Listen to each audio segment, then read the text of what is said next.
Hi everyone, in this episode I want to talk about splitting, and this is going to be part 3 in the defense mechanisms versus conscious manipulative behavior series. Splitting is a primitive immature ego defense mechanism, and this is basically black and white thinking. They see things and people as either all good or all bad. There is no gray area. A narcissist uses splitting as a defense mechanism to justify their behavior towards you. Now, this ties into what is known as object relations theory, and this also plays into what's known as object constancy or object permanence. So let's start with object relations theory. In object relations theory, it tells us that narcissists view people as objects.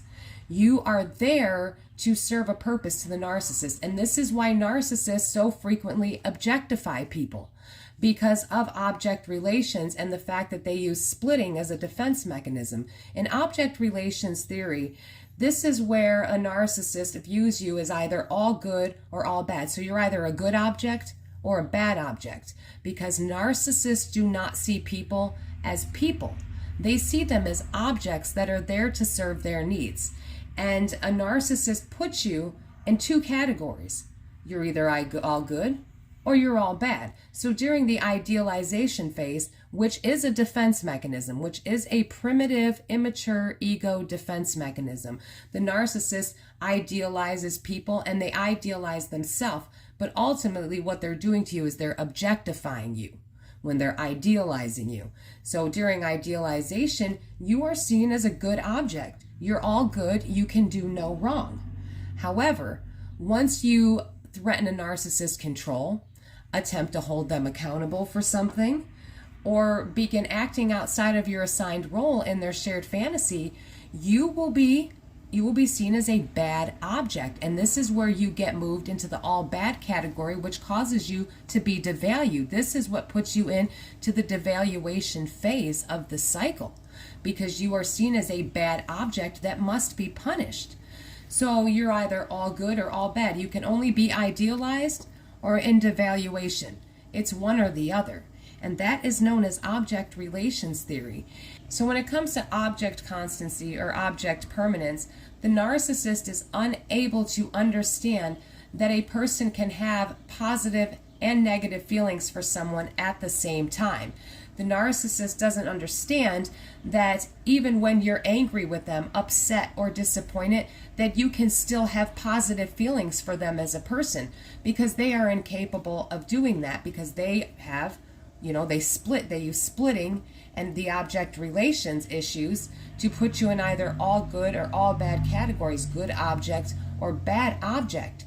So with the narcissist's lack of object constancy, once they have put you in devaluation and they see you as a bad object, they believe that you now see them as a bad object as well.